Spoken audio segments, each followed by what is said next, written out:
Good evening, everyone. You're in the spotlight with Brian Gardner for this Tuesday, July the 25th, 2017. We've been doing so many Thursday shows, I can't keep them straight. Good to have you all here for our first and only show of the week. Hope your weekend was good. Hope your week is treating you well so far. As always, before we get going, we remind you all the ways that you can interact and contribute to the show. Have your voice heard by emailing us at itspotlight411@gmail.com. You can also follow us and tweet us at itspotlight411. Please remember to use the hashtag itspotlight411 for anything you tweet regarding our show. And of course, you can find us on Facebook. Just search for In the Spotlight 411 on Facebook, and then make sure that you like our Facebook. Make sure you like our fan page once you find it. Apologize for the echo there. Okay, so with that being said, we have a jam-packed show. We have a lot to do, as this is our only show of the week. We'll be dancing between sports and entertainment and wrestling. On the wrestling side, we'll talk about the fallout from Battleground and, of course, last night's Raw and tonight's SmackDown. There's lots of big developments on SmackDown tonight, so we'll make sure to talk about that. We will also be, on the entertainment side of things, got a lot to do there. Box office beat. I'm sure Mike will throw a couple TV highlights at you. And we also have some, you all wanted I put it off. We're going to do it tonight. We'll be taking on some of the big headlines or discussing some of the big headlines from D23 as well as San Diego Comic Con. All the big headlines that you all want us to talk about and that we feel is worth talking about. We'll get to those here tonight. If we can't get to them all, we'll have to finish it next week, but we'll do our best to get to as many of them as possible here tonight. On the sports side of things, well, we are at that point of the year now where, we're getting towards the end of the baseball season. And, when obviously as you get toward the end, you're going to be like, we're going to talk baseball, pretty much almost every, week, or at least, you think you're going to, because it's, you're going down the stretch here, trade deadline next week, all that stuff. Well, this is one of those perfect storms, if you will, because there wasn't a lot that happened in baseball this week as far as trades go. Last week we talked about a few, and we kind of left it at that. But there wasn't a whole lot of development this week on that front. So we're not going to really do. Actually, we're not going to do really any baseball tonight, because we just don't have the time. So this will be one of those rare weeks between now and the end of the season that we don't do any baseball discussion. We just have too much to do. And in sports, we have two stories. I didn't think we were going to talk golf, but we got to talk golf a little bit because of what Jordan Spieth did this weekend, which probably saves the PGA this year, because it gives them something this year to talk about as we go towards the PGA Championship in a few weeks, because there is a storyline here. We'll talk about it. That they needed something and they got a miracle. So we'll talk about that. And we have a Cleveland Cavaliers story. And you know what's funny? Last Thursday, I think we talked about this. Or was it last Thursday? Or it might have been, it was either the Thursday before or last Thursday, where I mentioned that it was going to be, we talked about the LeBron James situation. And I mentioned how people are making a big deal out of it. And how, hey, wait, this is something that's been in brewing for a year now. This is not something that came out of nowhere, that he might be leaving the Cleveland Cavaliers. And, I talked about how it wasn't news. It wasn't, we've all kind of had an idea. This was something that was speculated upon since last summer.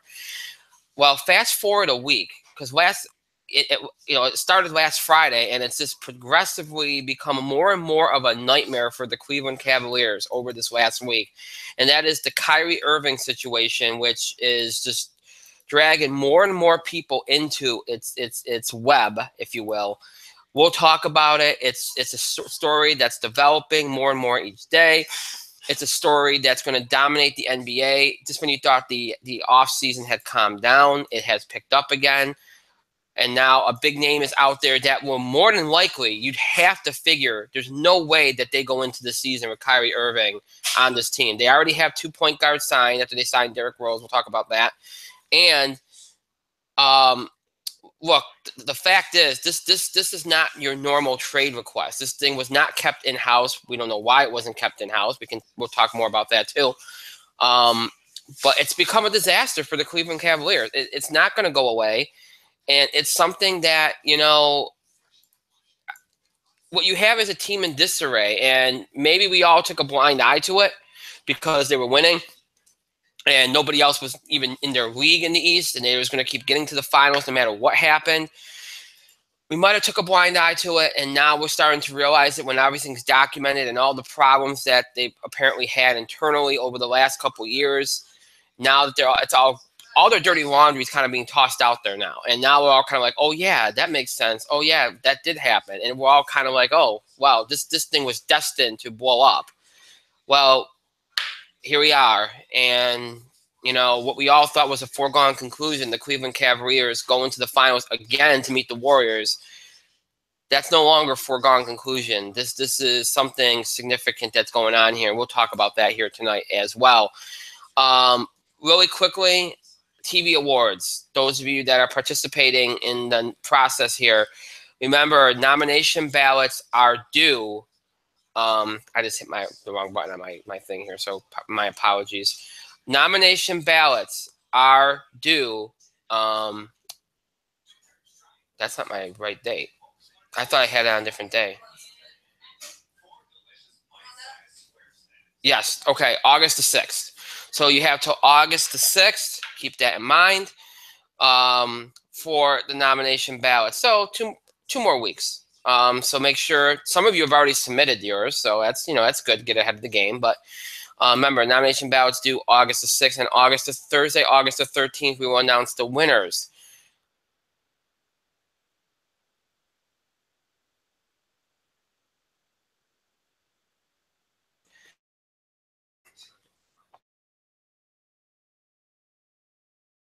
Is in the spotlight. Mike, how you doing? You were talking about the awards, and then you got frozen in place with the weirdest, derpiest look in your face. You're like, and then you were just throw it to me so strangely. So I'm just pointing out the fact that you look totally like derpy, like. Yeah, you are breaking. I really can't really hear much of you. You're kind of breaking up. Really going on. So it's like hang on a second. Let me try something and see if that'll help. Just bear with me here. Not gonna help.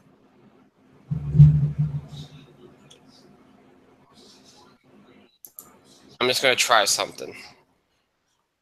Sure, you try away, champ. Okay. Is that any better? No, you know what's going on? I can see my internet. I don't know. Is it?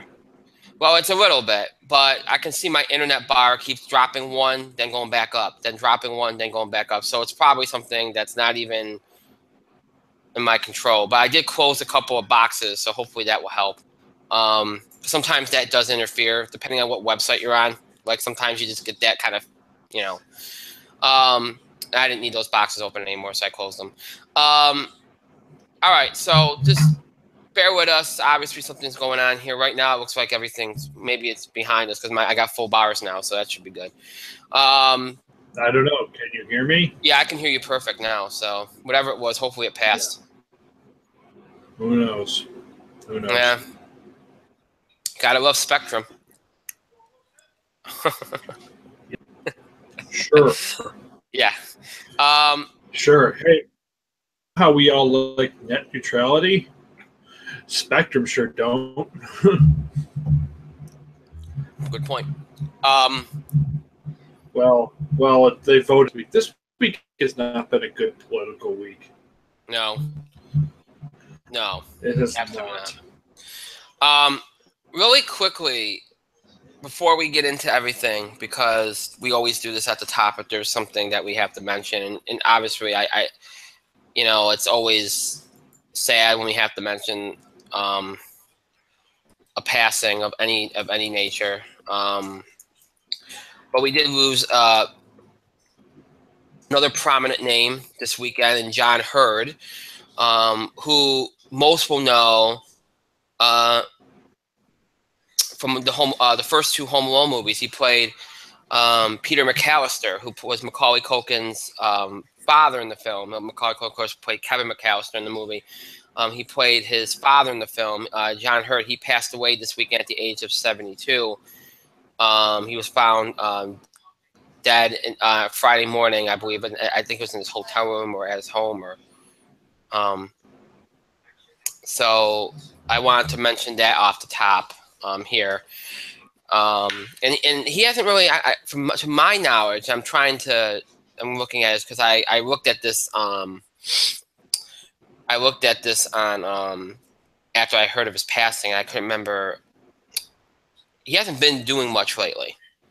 He hasn't been in a lot of projects, and so I know he did appear in The Sopranos at one point.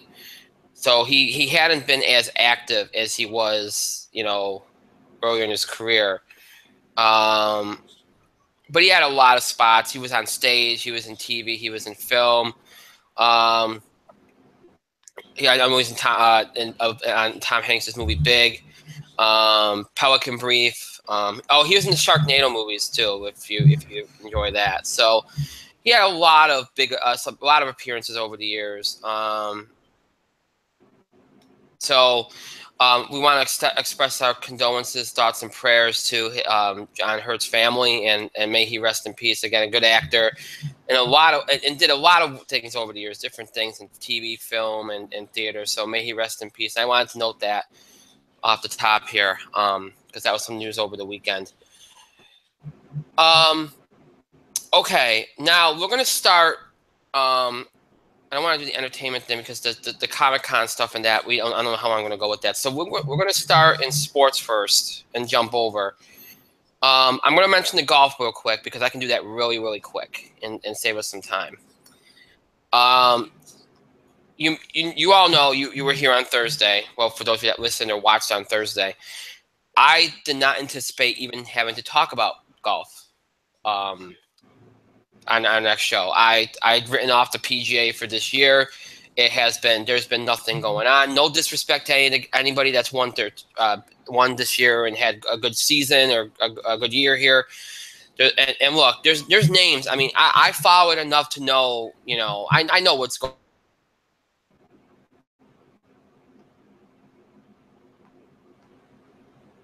Avid sports watcher, in some ways, people say it's a glutton for punishment because you put yourself through watching things that no other person really cares to watch. That you're not going to really know what's really going on in PGA. Tiger Woods isn't there. Mickelson's been in and out.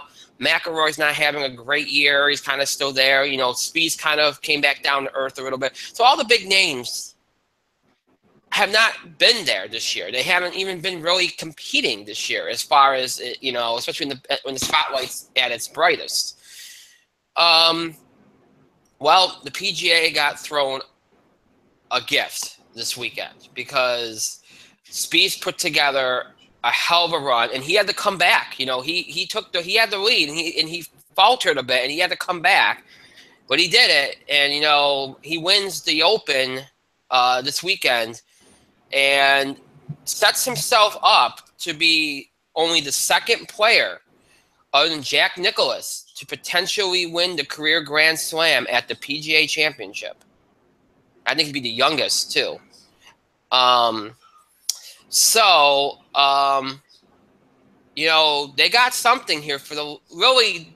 If you're a golf fan or golf watcher or one that follows it, this is really the end of the season here. I know it's going to continue on. You have the Ryder Cup and all this other stuff going on, but really, once you get to the PGA Championship, that's it. It's done. You're done. It's over. Close it out. See you next season. Done. So they got kind of something to set themselves up here to get your interest over these next few weeks as they approach the PGA Championship. Now, if Spieth does not win the PGA Championship, then he doesn't win the PGA Championship. But at least there was something in this golf season that will progress the narrative for the future here for the PGA Tour. Because obviously last season, Jordan Spieth burst onto the scene, won the U.S. Open, won the Masters. Everybody's like, oh, here we go. We have our next guy because Tiger's not Tiger anymore. Phil's getting up there. McIlroy's too inconsistent. We needed somebody, and Jordan Spieth stepped forward. And then he just kind of, I mean, look, he competed. He's not like he was bad. It's just that he just wasn't winning when the spotlight was at his brightest. It's the way it goes. Well, now, you know, you get this championship here, and he's set up.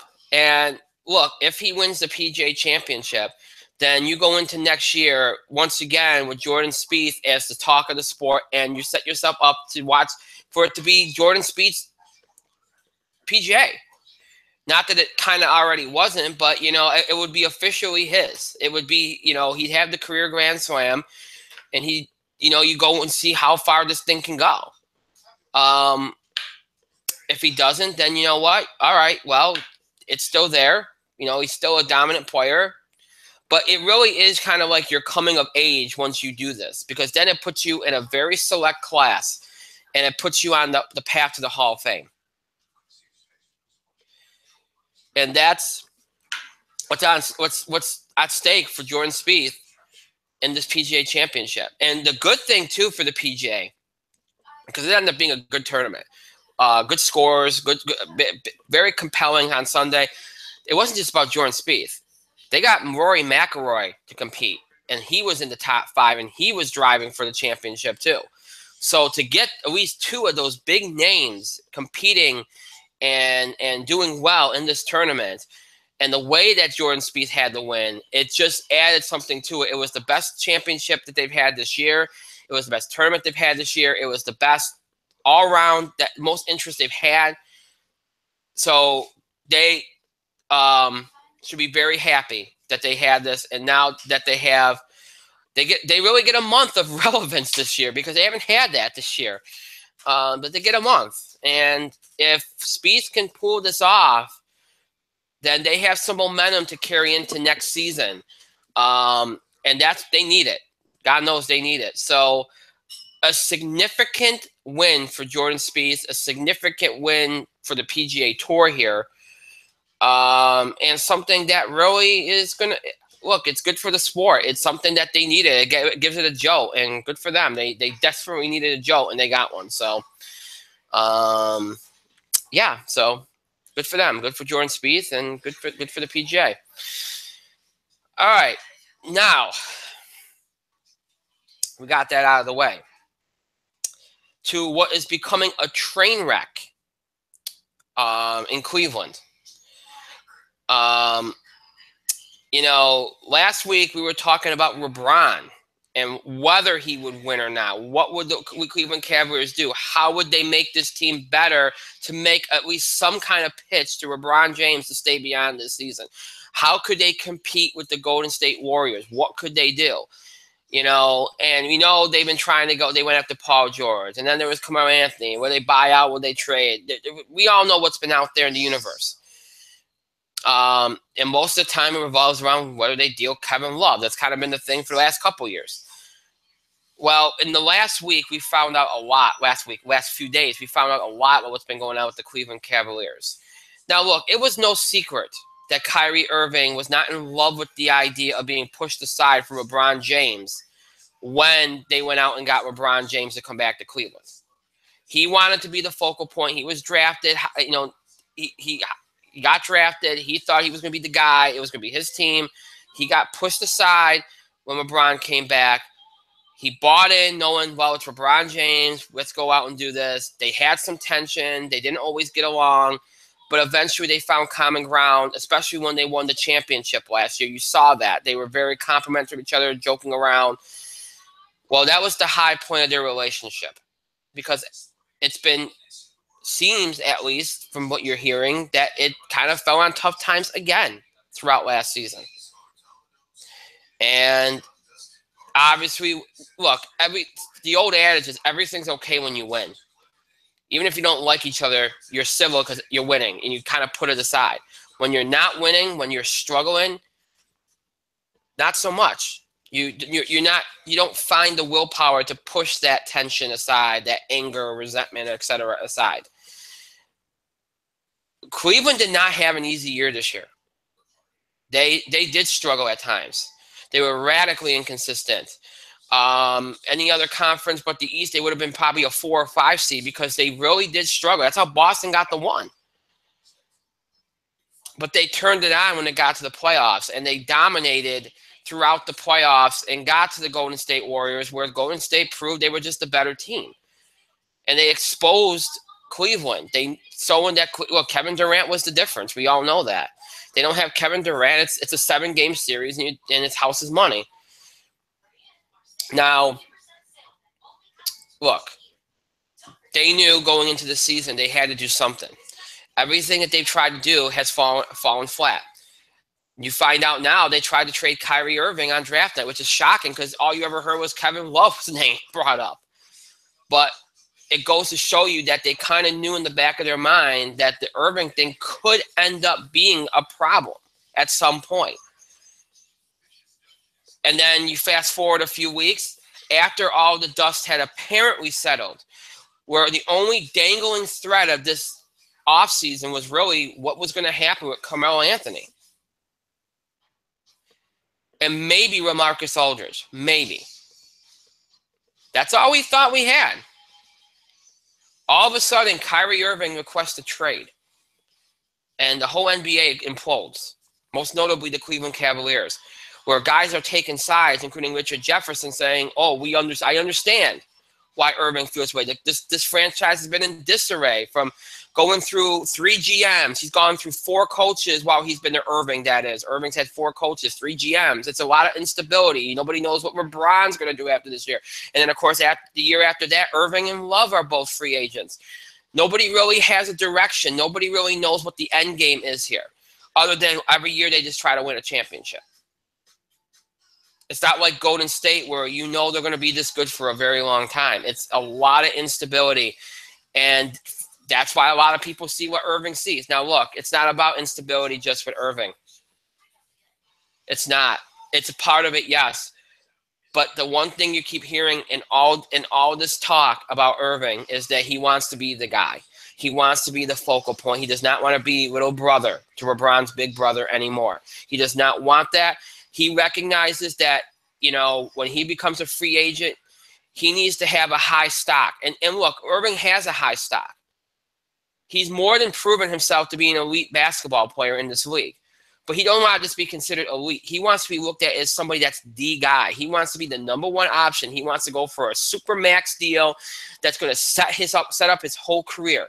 He doesn't just want a high-end deal. He wants a Curry type deal.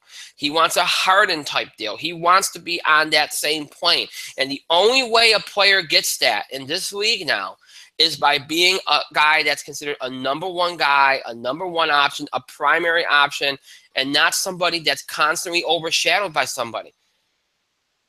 Now, before people say, well, Curry gets overshadowed by Durant. Well, Curry and Durant share equal responsibility. Curry was there before Durant. It's really his team. So that's just the way it is. It's not the same thing at all. This team's – ask Dwayne Wade what happened in Miami the minute LeBron James walked through the door. He got pushed aside. But Dwayne was okay with that. He wanted that. Irving wasn't. And Dwayne had a career on his own to that point. He had played with Shaq and without Shaq. And his career was already set anyway. Irving's isn't. Irving wants to make a pitch to show the league what he can be. And he can't do that in his mind with LeBron James there. And look, is instability a part of it? Yeah, but if his main goal here is to prove himself on his own and show that he doesn't need a LeBron James,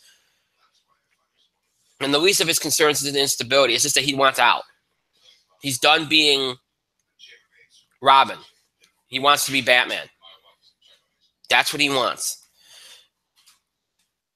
And that's where you're going with this. And the way that it's imploded, now there's speculation that LeBron is the one that leaked the trade request. Then Stephen A. Smith is getting involved now. He gets dragged into this, saying that, well, if LeBron was standing in front of Kyrie, he'd kick his ass. And I'm paraphrasing, but that's what he's saying. LeBron's denying that. Stephen A. standing by. We're bringing all these people into this now. People are siding with people, and it's just a mess. Now, Cleveland has signed Jose Carderon, and they've also signed Derrick Rose. They have 2 point guards, so clearly they feel they're going to move Irving. That's a given here. Otherwise, you don't sign those 2 players. So who gets Irving? Where does Irving go? You've heard San Antonio. You've heard the Knicks. The Knicks have said that, Cleveland has said that they want Porzingis. They're not going to get Porzingis. There's I don't know who else can really make this move here. The thing that I think has to anger Cleveland, well, Cleveland's kind of already got disarray because they don't know who their GM is going to be, which is adding to this problem. And we always said it is a team in disarray. It's been disarray. We all kind of put a blind eye to it. There's been a lot of instability going from GMs to GMs to coaches to coaches. It's been a mess. But they kept winning, so that's kind of what made it okay. The thing here is this. The thing that's got to irk Cleveland is that Irving waited. Now, look, they tried to trade him on draft night, but that was them.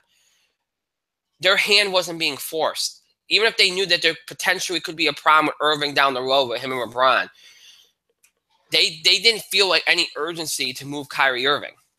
It was just, well, let's see what would happen here.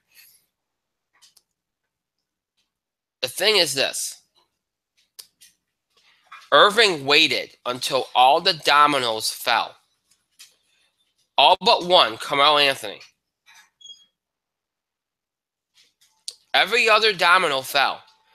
He has put Cleveland in a situation where, if they had Irving, if they knew that Irving wanted to trade, they could have tried for Paul George. They could have tried for Chris Paul. They could have tried for maybe even a Blake Griffin or something. They could have tried. Now they're in a situation where they have to find a team just as desperate to make a move as them. I've said this off the air. I feel like the only move they have, unless they can, maybe they go to San Antonio for Marcus Aldridge, which, he's unhappy. He wants to be moved. But I don't even know I don't even know if that would be a good situation for Marcus because he's apparently having trouble with the Spurs. He probably would have trouble with the Cleveland Cavaliers too. Because he doesn't like the system. He might not like Cleveland's either. He might not like being around LeBron if given how people seem to want to get away from LeBron James. To me, the only option right now is to trade for Carmelo Anthony, straight up. I know they want Porzingis. They ain't going to get Porzingis. I think their best option is to go Carmelo for Irving. And look, I think the Carmelo going to Cleveland thing would be a mess. Because, positionally, it's going to be a mess. I just think it'd be a mess. But I think that's their only option if they want to continue to win now, make some kind of pitch to LeBron that they're still about winning, sell it to their fan base. There's no other player that they're going to get. There's no other players to go out and get. And you're not going to do a total rebuild here because it's LeBron's last year, probably with the Cavaliers. And I think that's sewn up now because this is too crazy for him right now. So that's your only deal. All the dominoes fell. And I think that's what's got to irk Cleveland the most is he waited till all the dust settled where they only had so many moves they can make. And you can't even go into the season with this guy and say, we'll trade him mid-season. You can't even do that because he's become a distraction. He's become a problem. He's divided the team. He's divided the front office. He's causing a ruckus now. It's becoming a problem. A major problem. It is a problem. A major one. He has to be moved. He has forced their hand, and he has boxed them into a corner. And that's the thing that's got to irk them the most. And whether it was LeBron that leaked it out or Irving that leaked it, whoever leaked out made it a bad situation already worse and caused this disarray. This should have been kept private, and it should have been handled in a much more professional manner. But that's immaturity for you. And a team like San Antonio, which Irving has said he's interested in, a team like San Antonio is probably I'm not convinced that San Antonio is going to be as interested as people think they are. They'll probably place a call, but I don't know if they're going to push too hard because this is the guy, if Irving is going to be like this, that's a guy Popovich ain't going to want to deal with. All right, when they went out and got Aldridge, he wasn't that kind of guy. And Aldridge isn't that bad. He's just, you question why he doesn't like the situation. That's all. Because nobody else has ever had a bad thing to say about San Antonio. You question why he would feel that way. But anyway, I don't know if Popovich is going to be all about getting a guy like Irving, who is the way he's handling this situation. I don't know if he'd want to be interested in that. The Knicks aren't going to care. They're just trying to win. They're just trying to put together a team at this point. And Irving can help them do that. They're not going to care. But San Antonio might say, hey, we don't want this kind of player on the team that could potentially, that shows this kind of immaturity and makes these kind of things public and, makes situations more difficult than they need to be. So it's a bad situation. Who knows? Other than the fact that it's very likely you won't be seeing Kyrie Irving ever again in a Cleveland Cavaliers uniform. I think that's a 90 to 95% chance that will happen. That he's done with the Cleveland Cavaliers. You will not see him open up the season with the Cleveland Cavaliers. I don't think you can let that happen at this point. It's too volatile a situation. But Mike, your thoughts on this Cleveland mess here?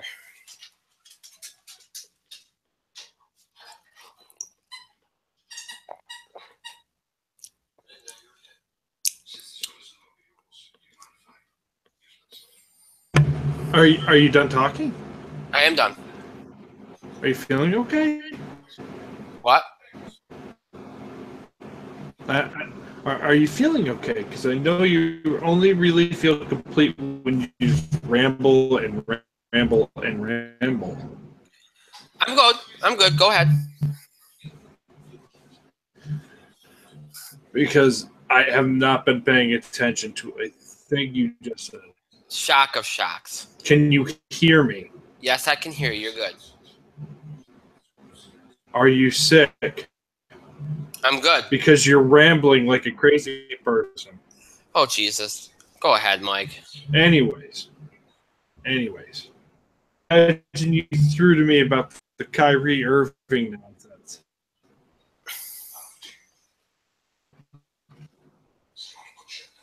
I'm trying to talk. I don't know if I'm on a delay or not. What's the deal?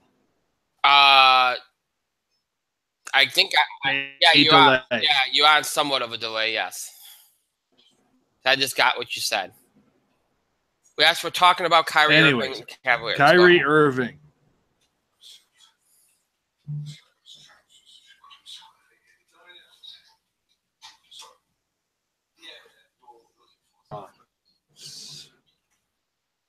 Okay.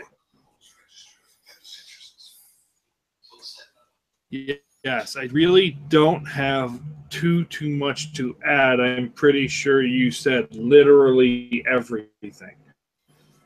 So all I'm going to say is,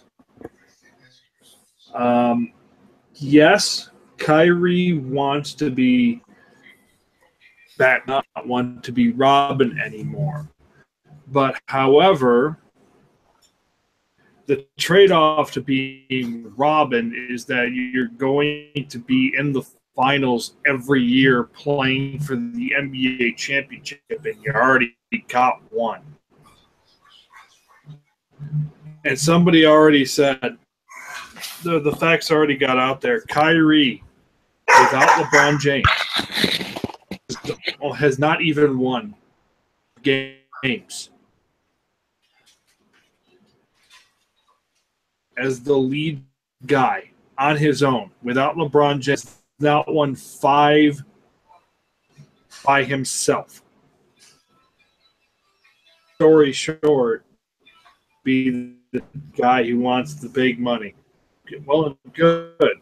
Scottie Pippen made a pretty good career out for himself. And hi, all right. This is a thing that's happening now. So Scottie's career, in fact, he was considered one of the NBA's 50 greatest careers, playing second fiddle to Michael Jordan. So my feeling is, yes, while I understand that he has gone several GMs and several coaches, it's not really it's Dan Gilbert's fault. Dan Gilbert is the one who prefers the chaos and whatnot. Right. So if only they had just done this earlier. If Kyrie one, it should have come up with this earlier. Cleveland could have made a better deal, and maybe Kyrie could have landed in a better spot. But now, essentially, by coming out with this, Kyrie has not only put Cleveland in a terrible position, he has also made things worse for himself. A great place, a key point guard has already filled that gap. Kyrie Irving screwed himself because now everyone would be said also not a great. He's a lock. Maybe he now too. Kyrie Irving, by coming out with this publicly, and Ron for saying that he publicly to slander his name, kind of shows a lack of maturity, especially the guy who probably youth there forever. Good job, Kyrie. Good guy, Kyrie Irving. Yeah. So yes, he wants big man money, but the problem is the player paid him big man money pretty much spent on other people now. So Kyrie Irving made things worse for him. Agreed. I understand he wants out. He's had enough of the change. He doesn't want to be. That's all well and good. Probably should have kept his mouth shut and maybe angled for a midseason trade. Yeah. That might have helped him out. And the moment Kyrie Irving leaves will be the last time Kyrie, unless he goes to maybe Golden State or San Antonio, will be the last time he even sniffs the finals. And by the way, Kyrie wants to go to the San Antonio Spurs. Well, that's all well and good. What are the Spurs? Yeah. Kyrie Irving's a top 5 point guard.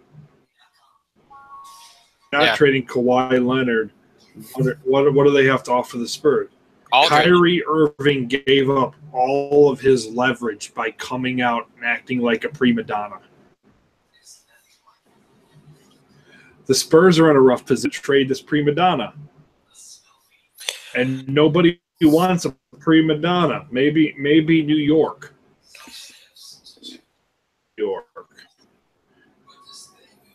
But now Dan Gilbert's like, well, we want Porzingis too. You're not going to get Porzingis. You're not going to get Porzingis? Are you kidding me? And Gilbert trying to make things. Do you know what's the problem with Cleveland? You know what's the problem with Cleveland? Other than Kyrie Irving acting like a prima donna? Dan Gilbert making things worse. Yeah. Every time. It's true. Cleveland is in fact a dumpster fire. But now that everybody knows that they're a dumpster fire, is LeBron going to want to stay? Now that Kyrie Irving's acting like a prima donna and Richard Jefferson's taking his side. Richard Jefferson, who would not have a title if not for LeBron James. On guy's side. So, all right, then. I'm wrong in this. Doesn't matter. Who fucked up first? And it turns out everybody LeBron. So, yeah, Cleveland's a bit of a dumpster fire right now. And now they're looking to dump Kyrie Irving. Equal value. Good luck with that. Maybe Kyrie Irving spoke up a month ago, and Cleveland probably could have gotten Chris Paul straight up. I'm telling you, their only chance right now is to move him for Carmelo, because the Knicks are just as desperate to move Carmelo, or to move if the Spurs are like, you know what, we cannot fix the Aldridge situation. He doesn't want to be here. We'll move Aldridge for him. That's the only thing. It's if another team wants to move a player just as bad as they do, they can go straight up, make the money work, and that's the only chance they have. That's the only thing I can see. But even LaMarcus Aldridge isn't fair value for Kyrie Irving. Oh no! I'm not trying to say he is. I'm just saying that he's somebody that they will give you something. You'll get you know, or they might feel like, okay, if we get Aldridge, and I know this is kind of like remaking the team on the fly a little bit, but they get Aldridge. They've been trying to move Kevin Love for 3 years, which is inexplicable to me, but I digress. They would say, well, we got Aldridge now. Let's move Kevin Love and get something better back for Kevin Love. And then they all of a sudden they have something that maybe LeBron might go, oh, this is good for the next couple of years. Yeah, unfortunately, that's not how it's probably going to happen. Oh, no, I don't think so either. That's the only way that could that's the hopeful, optimistic approach, I should say. But the problem is they're going to look at LaMarcus Aldridge and like, well, why do we need you? Yeah, good point. From last year, have an underperforming power forward who's better than you. It's true. We can probably. I mean, that's just the thing. Kevin Love's better than LaMarcus Aldridge. They're both underperforming power forwards. Right. But at least Kevin Love is an underperforming power forward who shows up occasionally. LaMarcus Aldridge disappeared. It was the Kawhi Leonard show again. Yeah, while he was healthy. Yeah. So the only logical trade was, and they got to make that work. Yeah. We'll see. Okay. Kyrie ends up in New York. Kyrie's in New York, and he could just be on the losing team, but he could star. And honestly, they right now the Knicks seem compelled to make Porzingis, once they move Carmelo, the number one option because they think he could be that kind of player. So good luck with that. But Kyrie will think he's the star. Shh, don't tell Kyrie otherwise. Otherwise, he might not want to go there. Well, if you can delude him into it, I guess it makes sense. Yeah. Russell Westbrook syndrome running amok on that kid's mind. I like Irving. I do. I've always liked Irving, but this I mean, if this doesn't sour you on a player, I don't know what does. And by the way, because it's been brought up ad nauseum over the last 4 days, because people say, well, maybe this means LeBron gets traded. LeBron said he will not waive his no trade. LeBron doesn't plan on leaving at all this season. He's staying in Cleveland. First of all, LeBron James doesn't like the – you've never had an inundation of trade rumors with LeBron James. If he's going to go anywhere, he goes in the offseason. He doesn't like to be moved in season. He's not – that's something that doesn't seem like he's ever – like you've never seen big trade rumors with LeBron. You've seen sign and trade in off seasons, but you've never seen like in the middle of the season like, oh, LeBron James, because it's something that – he likes the attention of being out in the free agent market and getting all these offers and seeing what happens. And he can't do that in the trade. He can't cultivate himself in that kind of environment. So, in that kind of situation, I should say. So, he will not be. You don't have to worry about LeBron James being traded in season. That ain't gonna happen. Ain't gonna happen. And he already has said that. He's gone public with that no matter what happens here, he's in Cleveland for this season. So he's kind of nipped that in the bud. I think he realized that was going to come up. But we'll see. Oh, boy, it's just when you thought the NBA was done until the season started. You get a doozy. So we'll see what happens. We'll keep following it. We'll talk about it as it goes along. As I said, we're not going to do any baseball tonight. Don't have the time. And again, not much has gone on over this last week that's worth talking about, so we'll leave it until next week. And then, obviously, the trade deadline is next Monday. If anything big happens, we'll talk about it. Right now, nothing big is apparent, or there's all kinds of rumors about John Carlos Stanton, which I don't think are going to materialize. It seems like now the focus will be on Yu Darvish and Sonny Gray. Outside of that, I can't really see too much else happening. We've already had some big deals already. I thought it'd be a little bit more active. Maybe it will be. It's that there's not as many rumors out there, specific rumors out there, as I anticipated at this point. But you still got a week. So, like I said, if anything big goes down, we'll talk about it next week, and we'll see what happens. But, again, nothing big going on in baseball right now. So it's kind of calmed down over the last week. So rather than, just small talk it, we'll leave it till next week. All right, so that's it for sports. Let's jump to wrestling, which I'm going to be very quick here because really, there's not much you can say about what happened on Sunday night. It wasn't a good pay-per-view. The opening match with the tag team for the tag team championship with the New Day and the Usos was actually a good match, and New Day won, which I understand why, and we all knew it was inevitable, but that was probably that was a good match, and other than that, the only other match that I thought had anything was Owen Styles, and that ended awkwardly. And for those wondering what's going on there's rumors, a lot of dirt sheets are reporting that they changed the finish of the match midway through the match. And that's why there was a lot of uncertainty. Nobody knows, there was miscommunication. Owens was always supposed to win. So, I mean, and look, Styles was the favorite in the betting odds, and he was the only favorite to lose on Sunday. But yeah, Owens was always supposed to win. It was the right winner. It wasn't a botch. It was just something with the finish changed, and maybe they all couldn't get on the same page. It kind of had to scramble, and then it kind of, I mean, the match itself going to that point was good. It just had an awkward finish, and that kind of burned the crowd, killed the crowd on it. But outside of that, look, Cena Rusev was a lot longer than I thought. I think it was a little too long. I'm glad they gave Rusev something, but and then you had the women's match, which was kind of there. Every other match was kind of there, to be honest. The main event was terrible. And we all know what the Punjabi prison match is. Sometimes it's hard to see what's going on in there, and the rules thing takes everybody out. There's too many rules. There's too much to keep track of. It went on the biggest problem with it was it went on way too long. You could have had that same result. Once they got to the outside, once they got out of the first part of the prison, it got a little bit better. But again, it just went on way too long. One of the Singh brothers taking that bump, which was probably one of the highlights of the match. And then you had the Great Khali, which, all right, I guess I see what Vince is doing there. Keep going after that India market. But really, look, we all kind of thought Jinder Mahal was going to retain. We just wondered how. They couldn't go with the same finish, and in that environment, they really couldn't have had the same finish they've had the last two matches on pay-per-view. So they had to do something creative to kind of get Randy Orton away from it after this, and I guess that's what they came up with, and away you go. But it was a terrible main event. The crowd couldn't care less. The crowd was quiet all night.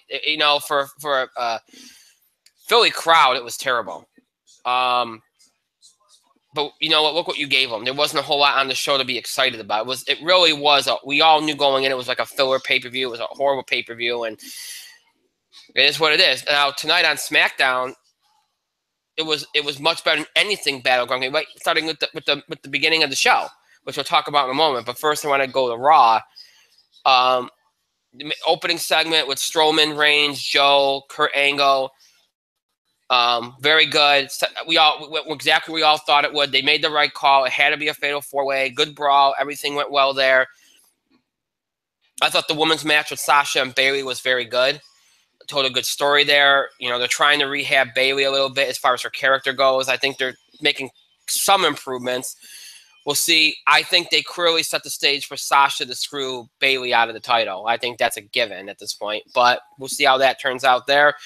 The Kurt Angle, Jason Jordan thing, crowd could really care less. It was obvious that they were pissed off at Emma for the tweet voicing her frustration because they clearly had it in for her last night with that Nia Jax match. And the Balor-Samson match wasn't bad. They set up the Wyatt feud just like we all thought they were there, which, again, that wasn't bad. That wasn't a bad segment.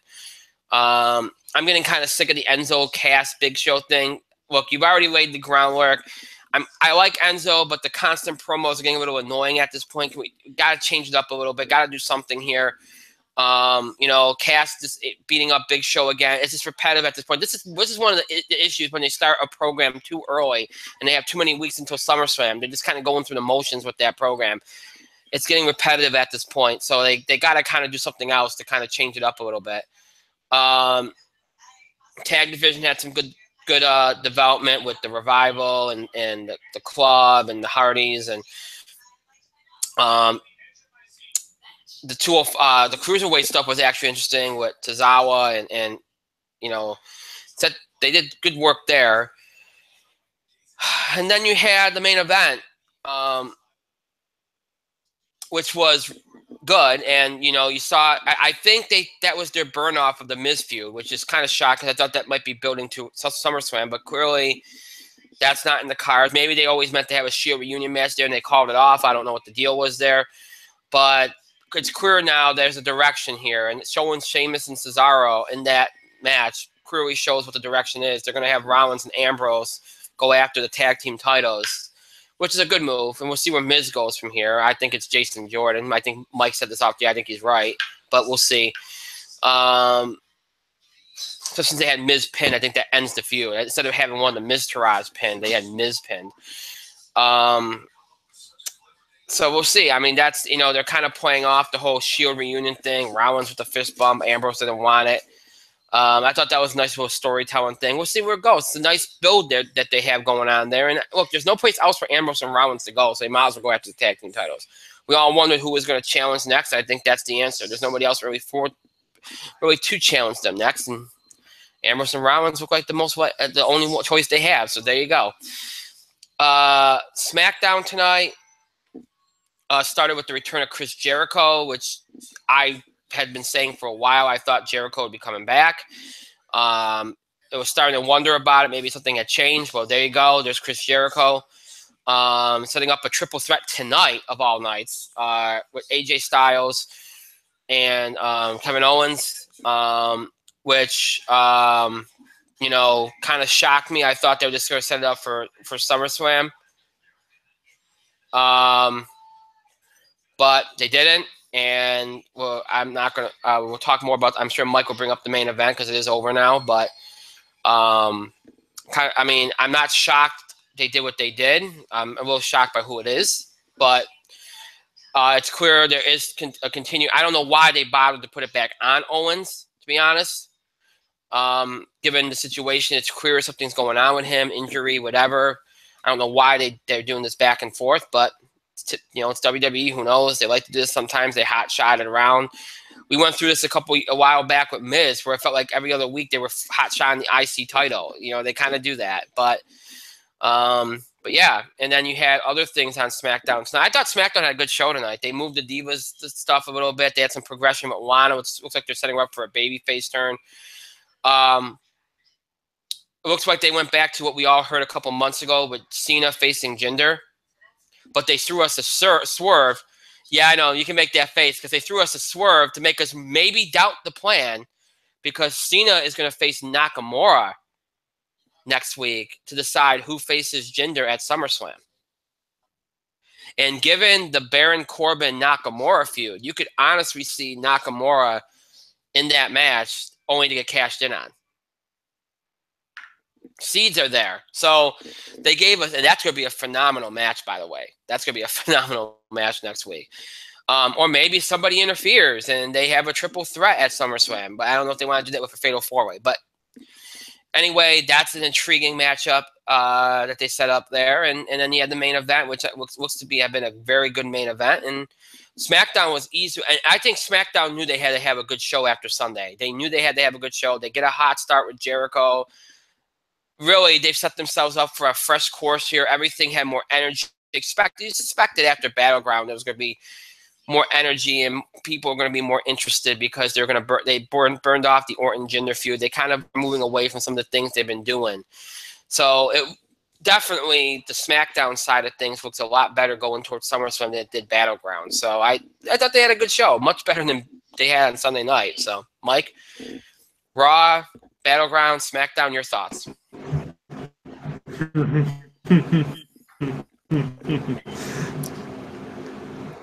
Oh man, Battleground was a bit of a dumpster fire as well. Look, the New Day stuff, the New Day versus the Usos match was really good. It's pretty good. Title change, wasn't expecting it. I was expecting that title change to happen at SummerSlam. We're going to burn off that feud, whatever. So, burn off that feud at SummerSlam, sure, why not? Owens was good, very good. All right, Brian's gone away, so let's talk shit about Brian. He's balding and going super gray. Really terrible. And he can't grow a beard. I'm surprised he's still trying. Kevin Owens versus AJ Styles is slower than one of their usual matches, but I think something's wrong with Kevin Owens. I think he's injured. And traditionally, when Kevin Steen gets injured, it's usually to do with something with his back. That's what it was on the Indies. It's probably kind of what it is now. I'm pretty sure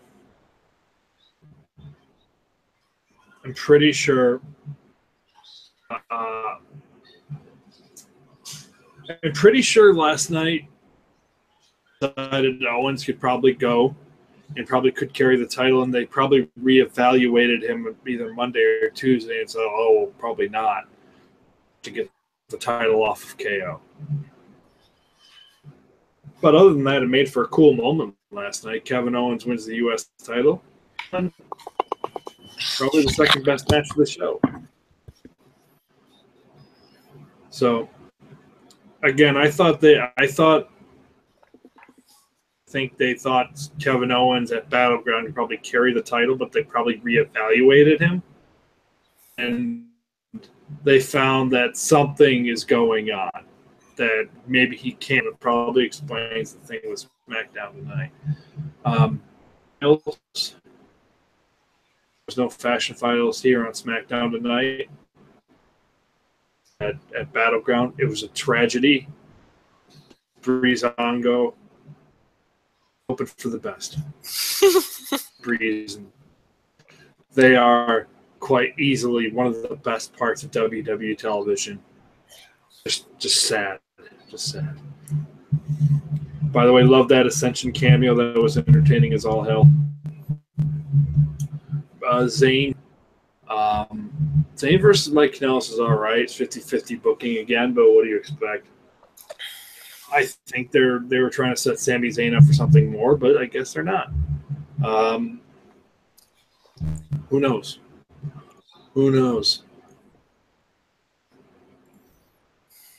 Women's 5-way was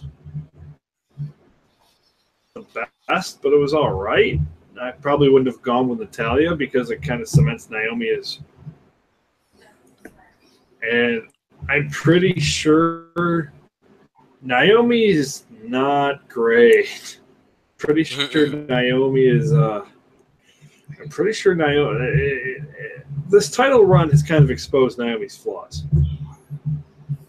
And I think we're ready to kind of get the title off of Naomi. Unfortunately, Becky's not in that match. Hell, unfortunately, Charlotte's not in that match. And actually, this kind of highlights a problem with SmackDown Live. Big of a star Charlotte was on Raw, right? Mm-hmm. She was the star of the female division. Yeah, am I wrong? No. Star of the female division now. They've literally kind of lowered her stock. It's almost SmackDown doesn't know what to do with probably the single best female performer on their roster, not named Asuka.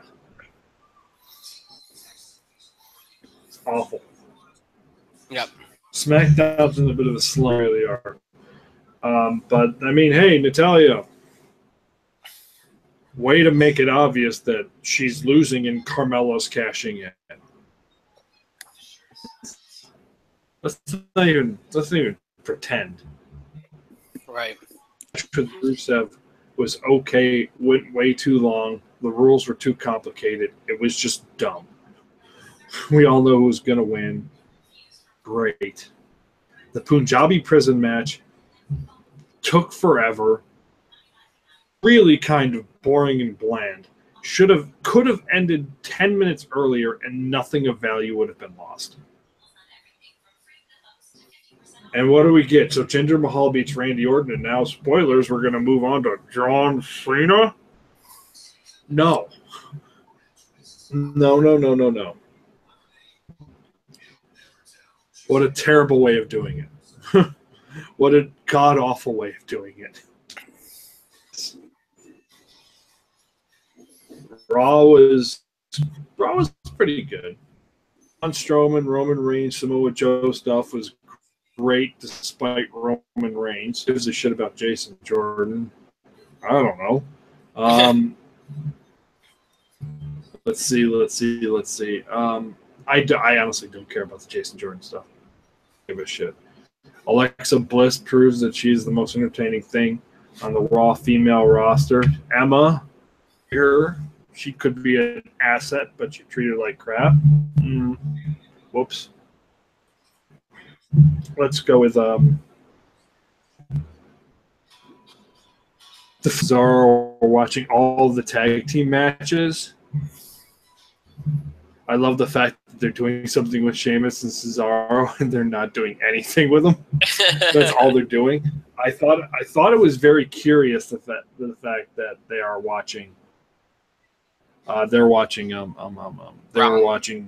Seth Rollins and Dean Ambrose. It's like, yeah, 2 seconds kind of gave away what their plan is for SummerSlam. It's going to be the bar, Sheamus and Cesaro versus the Suedo Shield.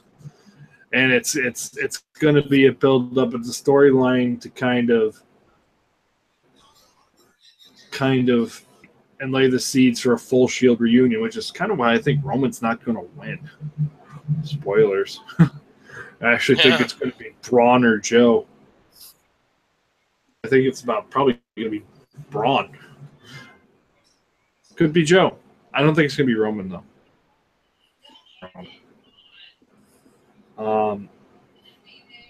That was all right. Nothing really super offensive. Caruso, A+. The Revival, good stuff. The Revival versus the Club. Somebody's been watching Kenny Omega and the Young Bucks YouTube stuff, huh? I wonder who that could be. I didn't see SmackDown. Haven't followed SmackDown. Jinder Mahal, I know, gave a promo, and John Cena came out and was like, yeah. And he referenced Super Cena. He's like, I would be a 17-time champion at SummerSlam. Play the trumpet. You can't see me. John Cena. And then Shinsuke Nakamura apparently did the John Cena thing with the John Cena.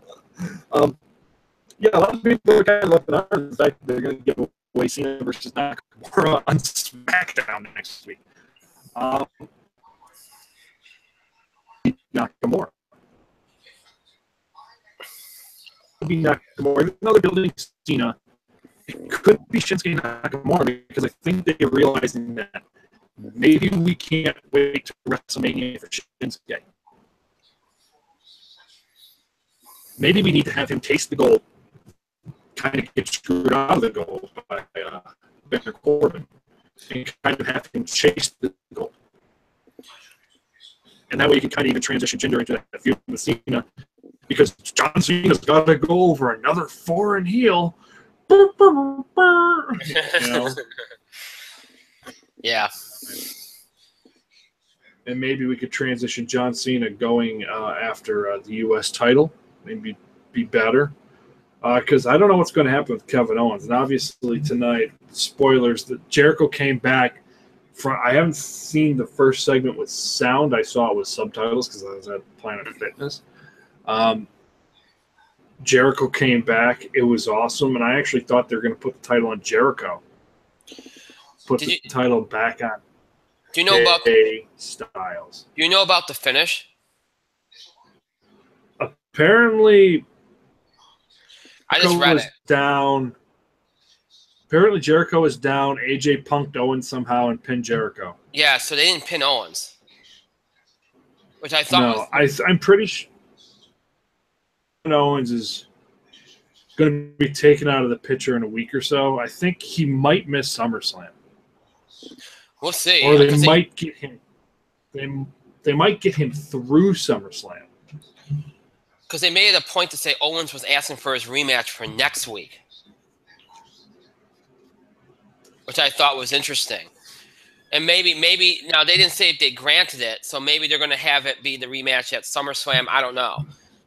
I just thought that was interesting. The thing with Kevin Owens is, if he is actually injured and has to be off television for a period of time. And I'm not just saying this because I'm a Kevin Owens fanboy.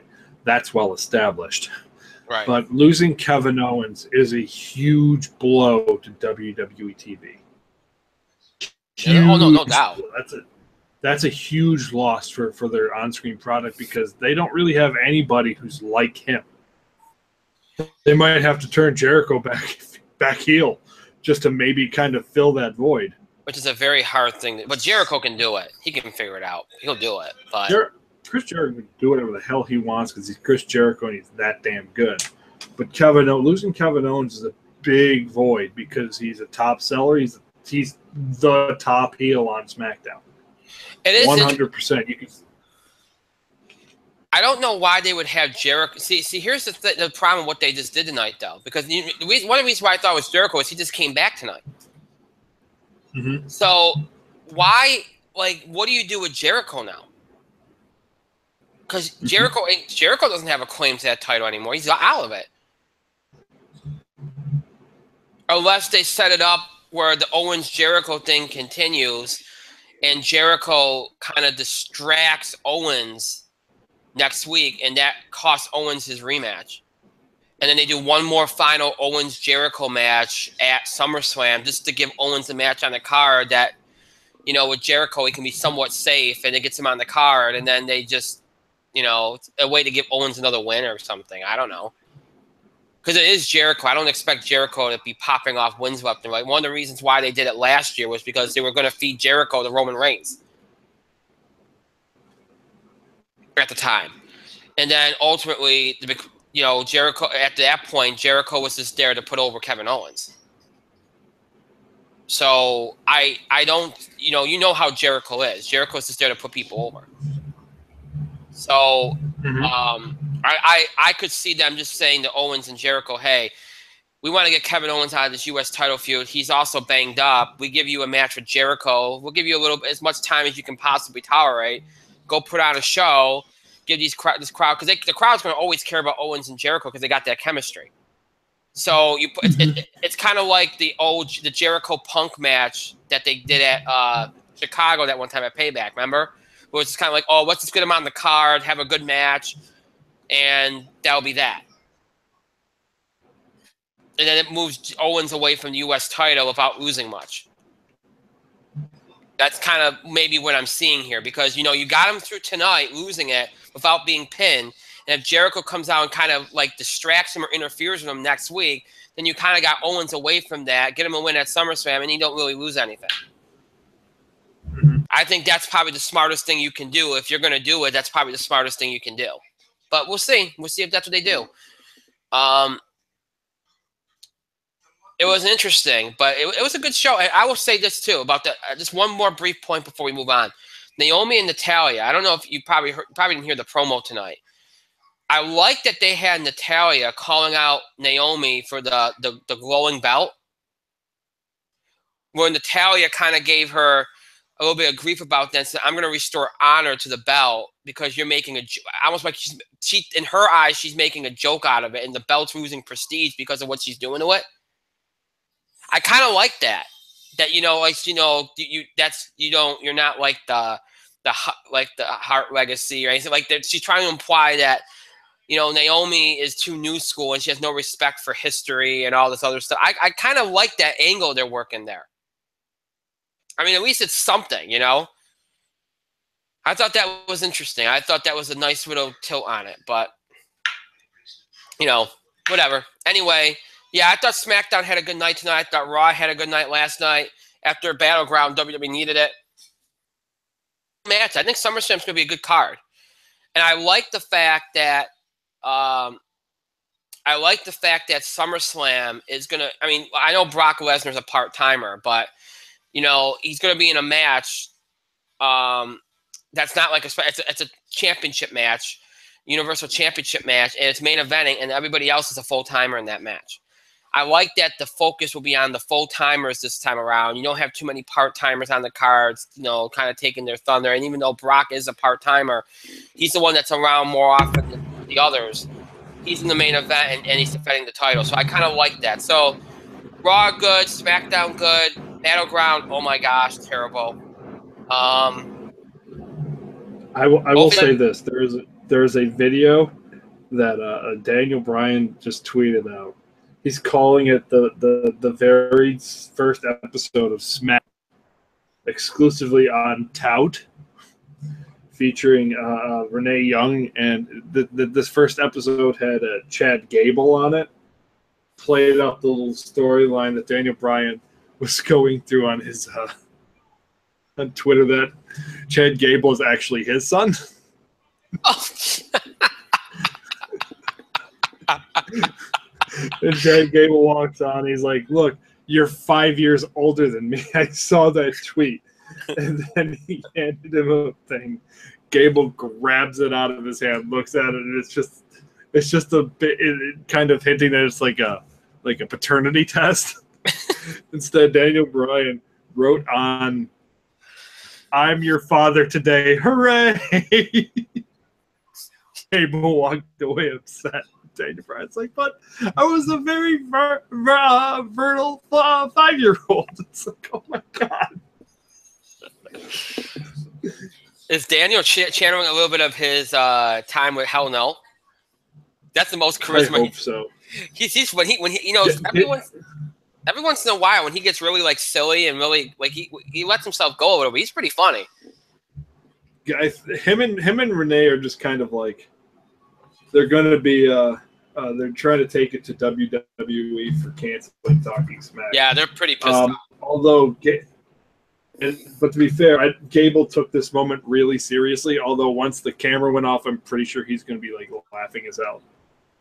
I guess that's all. I like that Chad Gable gets a little bit of attention out of it. That's good. Well, what I thought was going to happen is AJ would just get bumped off to the main event against Jinder. Cena would drop down to go after the U.S. title because they teased that. And, yeah, they'd run some sort of multi-guy match, but I think Gable would have been the one to take the U.S. title. I think Gable getting the U.S. title is – but I don't doubt that something like that could be in the cards. See, the more I think about it, the more I have a feeling I think this could be a triple threat at SummerSlam. I think it's going to be Cena and Nakamura with Jinder.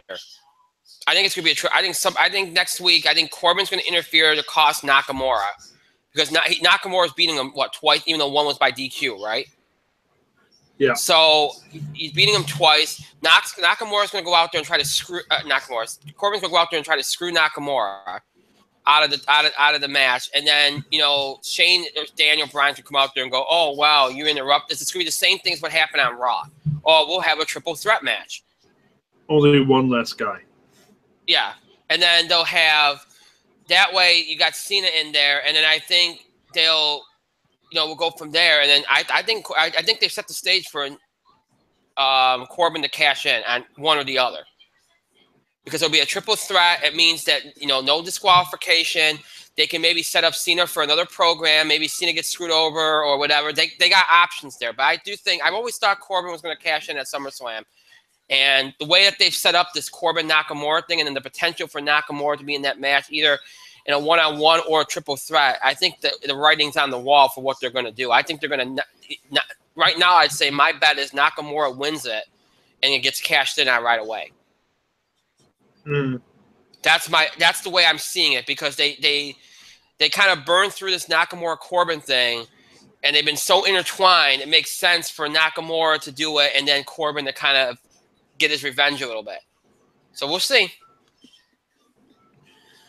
But it's definitely some intrigue here, and I think the potential is much better here than what we had at Battleground. So, all right.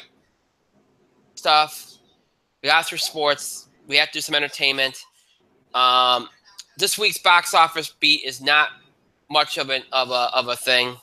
First of all, well, it's not much of a thing because this weekend, really, outside the Emoji Movie, don't really have a lot going on. But let's talk about last weekend, and it's definitely a weekend that people are going to look at in the same vein as the previous week because you had a movie do well. Now, for the summer, is it something that people consider a good week? No, it's not. Just like War for the Planet of the Apes did well, but it's not a week that people consider a good week for the summer. Now, if you look at the numbers in general together, it looks very good. Dunkirk pulled in 50.5 million. I thought it might go a little higher, but this is right in the realm of what I thought it had the potential to be. Okay? It's not damaging. It's already over $113 million. Okay? It's got pretty even splits, 56 million overseas, 56 million here on a $100 million budget. So it's okay. Okay? It's done okay. And again, it was going to always play to older audiences. Yes, you got Harry Styles and it might get some younger fans, but it was always going to play older anyway. And that's what it did. So you didn't expect it. You couldn't expecting this to be a $100 million opening because Christopher Nolan's on it is ridiculous. It wasn't going to happen. You know, I think a lot of people compared it more to Interstellar, even though it was opening in summer versus when Interstellar opened, which was in November. But still, it did. You know, it was right in the realm of what I thought it could do. Now, Girls Trip did exceptionally better than I thought it would. I thought it could surprise, but I didn't have enough belief in it. 31.2 million in second. That's a very good total. $19 million budget. That's a very good total, and that kind of makes up the difference at the box office. That makes it in the prior week, in my mind. Especially when you have Spider-Man: Homecoming, which dropped from second to third, but this time at 22.1 million. So for everybody that got worried about Spider-Man dropping so much in its second weekend, even though it dropped 49%, to have in its third week over 20 million with all the competition here, that's pretty good. And then War for the Planet of the Apes dropping from first to fourth, but 20.8 million, a 62% drop off, which again is not shocking.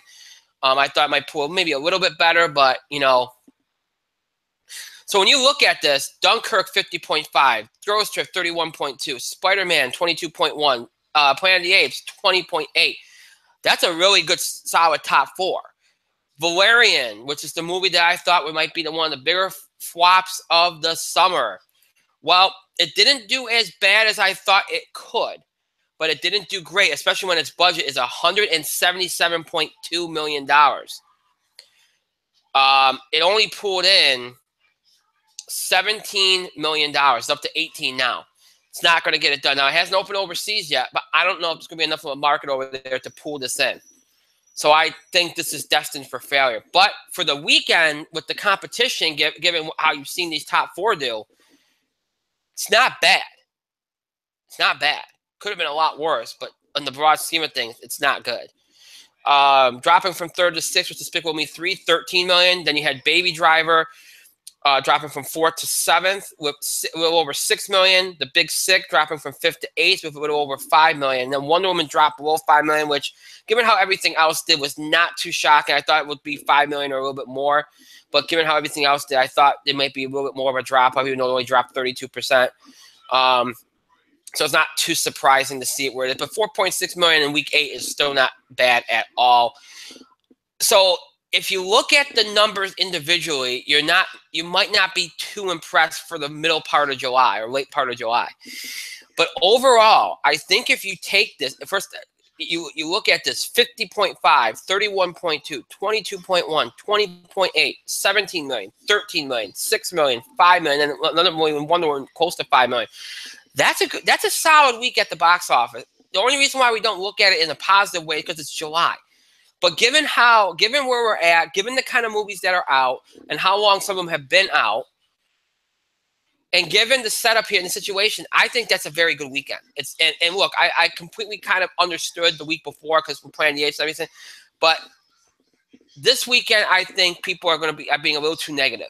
This past weekend, I think they're being a little too negative.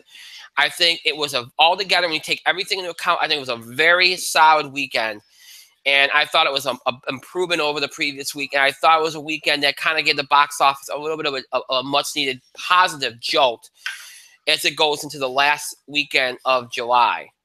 Now, look, as it goes into the last weekend of July, there's not a lot of hope here to kind of help things out going into August. You only have 2 major new releases. Now, one of which could potentially do good, another that could be okay, but nothing here. It's kind of like the last couple of weeks. You're not really seeing anything that's going to break 100 million or 80 or 90 million. You're seeing 2 movies that at high minimum are 50, 60, one movie that potentially could go to 50, 60, and another that if it makes 30 million, that you'd be shocked. It more than likely will make only 20. The way it is. The biggest movie opening this weekend is the Emoji Movie. It's an animated film from Sony Columbia, opening in 4,069 theaters, starring the voice talents of Patrick Stewart, T.J. Miller, James Corden, Maya Rudolph, Jennifer Coolidge. Obviously, it's going to be in 3D. It's a $50 million budget, which it should make back pretty easily. It's been promoted well enough. It's got an interesting concept. You know, you look at this the same way I think as you look at like Angry Birds last year, where it's kind of capitalized on a phenomenon. Angry Birds didn't do great, did well enough. I think the same thing here. I could see it opening. I'm going with about 40. I'm going with 35 to 40 million dollars. I could see it going to 50, maybe more, a little bit more. I don't see it going past 60, to be honest. I don't really see that, but I'm going to go with about 38 million for Emoji Movie, which would probably. Which would be enough to get it to first, because Dunkirk's going to drop, because again it's going to be a front-loaded movie, a little bit more front-loaded, and it plays to auto audiences, so it's going to drop off. So Emoji Movie I expect to be number one this weekend with I'll go with 38 million. Second biggest movie opening this weekend is a thriller called Atomic Blonde from Focus Features, opening in 3,300 theaters, R-rated, only a $30 million budget, so very much lower risk here. Charlize Theron, James McAvoy, John Goodman, all star in this film. Look, they're trying. It's like a female James Bondish type of movie here. That's what they're selling it as. It's got promise for good action. I think it could. This is a movie that I've kind of circled as a movie that could surprise, because there has been a little bit of an interest in it.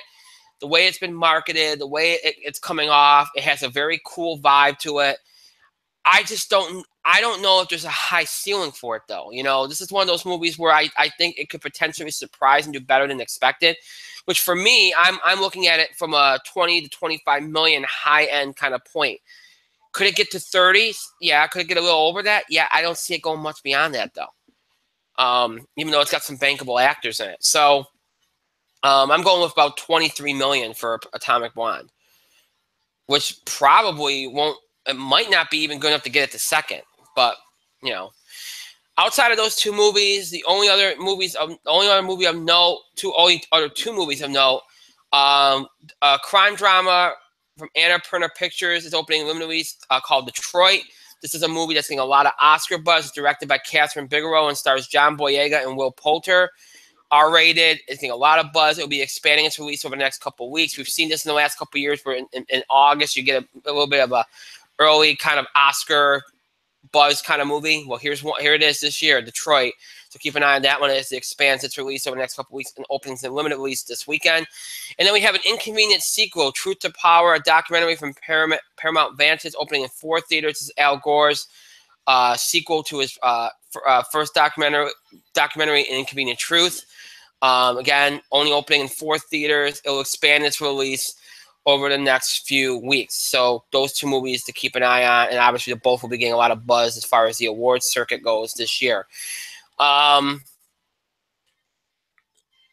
So yeah, that's really this box office story this weekend. As far as new movies go, before I make any predictions and go into all that stuff, Mike, do you have any thoughts on the box office?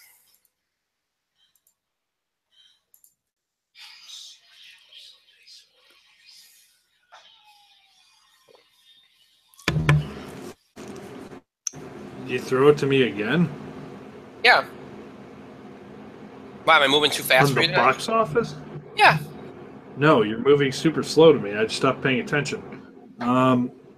Box office. Yeah. What was number 1? Dunkirk? Yep. Yep, that's not a surprise. Next week, you know what'll be number 1? Fucking idea. Emoji Movie. Starring Sir Patrick Stewart as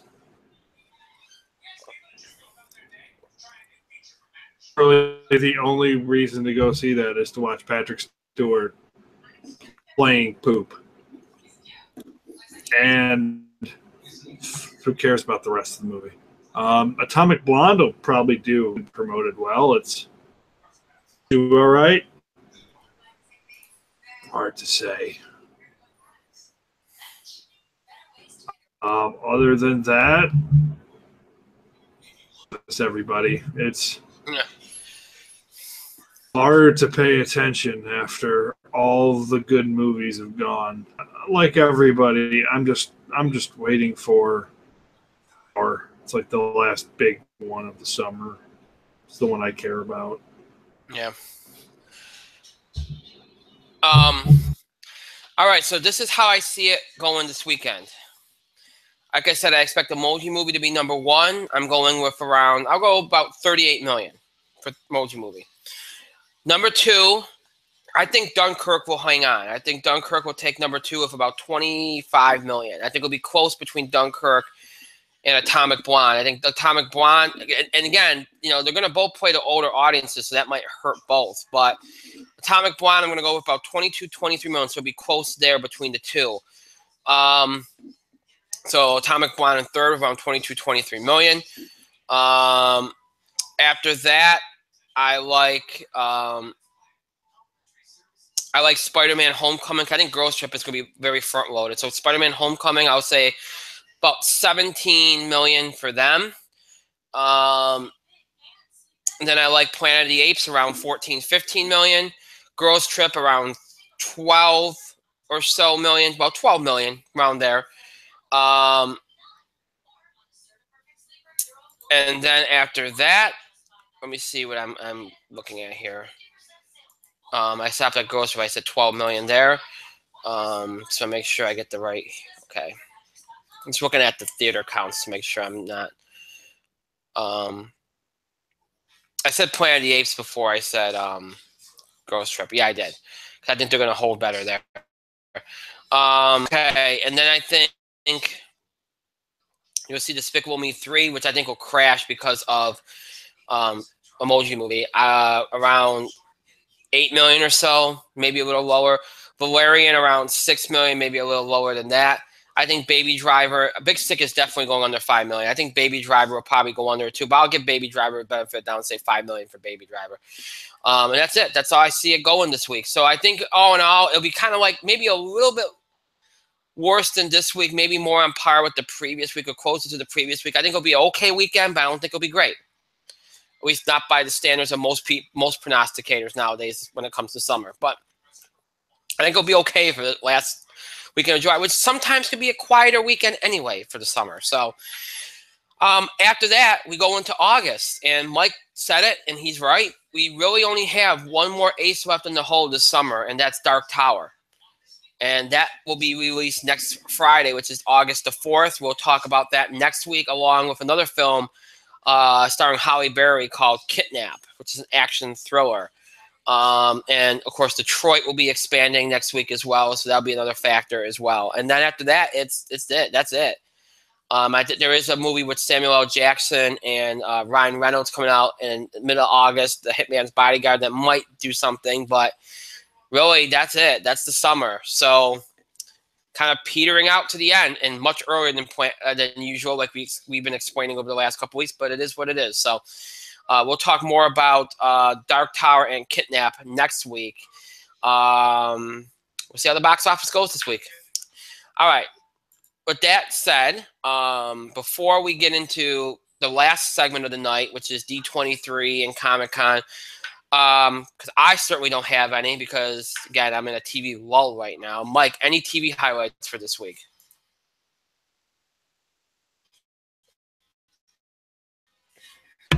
TV highlights for this week. Have any? TV highlights. Do I have any? Oh shit.